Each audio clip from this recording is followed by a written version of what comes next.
یہ بھائی ایک سوال آپ کو جزائے خیر عطا فرمائے، ایک سوال بڑا خاص سوال ہے۔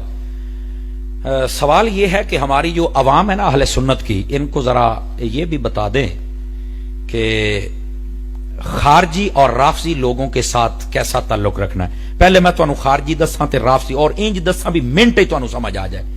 پاجی خارجی او ہوندا ہے جیڑا صحابہ کرام دا دشمن ہوے، آپ نے توجہ نہیں فرمائی، صحابہ کرام کی محبت کا نعرہ لگائے اور اہل بیت کا دشمن ہو، اونوں کہندے نے خارجی۔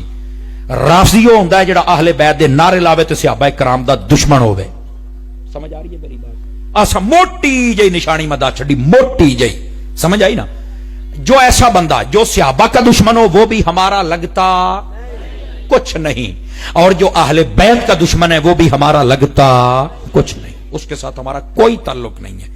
رہ گیا مسئلہ ان کی خوشی غمی کا، نہ آپ ان کا جنازہ پڑھ سکتے ہیں، نہ آپ ان کی نکاحوں میں شرکت کر سکتے ہیں، اگر بیمار ہو جائیں تو آپ پوچھنے نہیں جا سکتے، اگر مر جائیں تو آپ دعا نہیں کر سکتے۔ او مولانا صاحب آپ نے یہ کیا کہہ دیا؟ میں نے کہا علیہ السلام کی حدیث ہے بھائی، فرما جو بھی بے ادب گستاخ ہے، لا تآکلوہم ولا تشاربوہم ولا تجالسوہم ولا تأکلوا معہم ولا تصلوا معہم ولا تصلوا علیہم ولا تعادوہم۔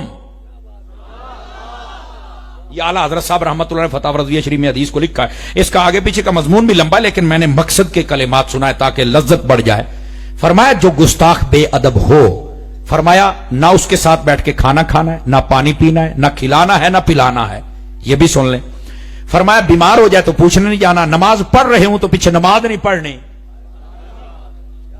توجہ نہیں فرمائی، مر جائیں تو دعا نہیں کرنی، جنازہ کھڑا ہو تو جنازہ نہیں پڑھنا۔ مولوی صاحب اے کڑی گل ہوئی، دین تے نرمی دا حکم دیندا ہے، میں کہا پہلو دیندا ہی غیرت دا، پھر دیندا ہی نرمی دا حکم۔ اب اگر یہ مشکات شریف ترمذی شریف میں حدیث نہ ہو، آپ جب چاہیں مجھے بلا کے آپ میری زبان کاٹ سکتے ہیں، اگر ہو تو میں نے زبان نہیں کاٹنی، صرف سمجھا رہا ہوں۔ نبی پاک کے پاس ایک جنازہ ہے، حضور جنازہ پڑھائیں، فرمایا یہ جنازہ میں نے نہیں پڑھانا۔ حضور آپ تو خود فرماتے، مشکات کتاب الجنائز میں ہے، حضور فرماتے جنازہ جدو ہوئے مینوں دسیا کرو، جیدہ میں پڑھا تر جائے گا، اس کی قبر میں بھی نور جائے گا جس کا میں جنازہ پڑھوں گا، وہ جنازہ اگر میں نہیں پڑھانا۔ حضور آپ تو بڑے متمنی رہتے تھے کہ میں جنازہ پڑھاؤں، مشتاق ہوتا، تو آج حضور نے فرمایا انہو کان یبغض عثمان ابن عفان، یہ میرے عثمان سے نفرت رکھتا ہے۔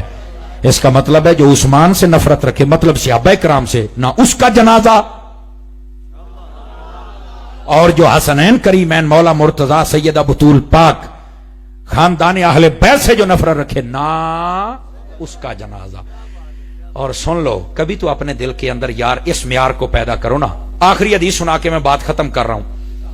یہ پیر غلام رسول قاسمی صاحب نے کتاب لکھی ہے نا جی المستند، اس کے اندر بھی انہوں نے حدیث کو لکھا ہے۔ اعلیٰ حضرت صاحب فتح رضویہ تمہید ایمان رسالے میں بھی اس کو لکھا ہے، 30ویں جلد کے اندر یہ موجود ہے۔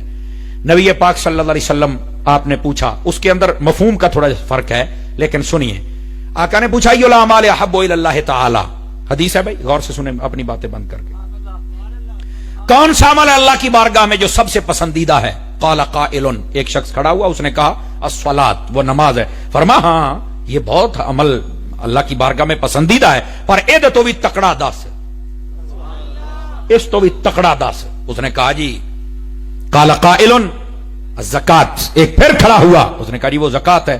بیٹھیے میرے بیٹے، بیٹھیے بیٹھیے۔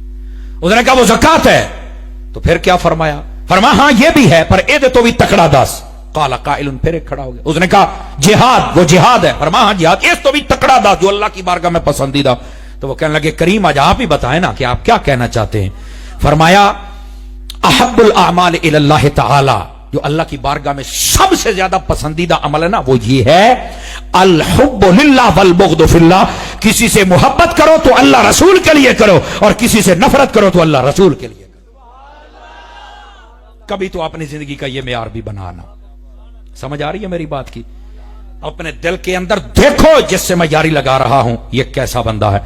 اگر صحابہ کرام علیہم رضوان، اہل بیت اطہار، اولیاء کاملین، انبیاء سب کا با ادب ہے تو بسم اللہ اس کے ساتھ لگائیں یاری جو مرضی ہو، اور جو ایسا نہیں پاویں سکا پرا ہوئے آپ نیڑے لگنا ہی نہیں۔ مٹھے نے مٹھے بولو یار، مٹھے باتیں مشکل ہوتی ہیں نا، او جی یہ تو پھر سختی ہوگی، میں کہا سختی نہیں بیٹا، یہ ہے اصلی بات۔ اللہ تعالی ہم سب کو عمل کی توفیق نصیب فرمائے۔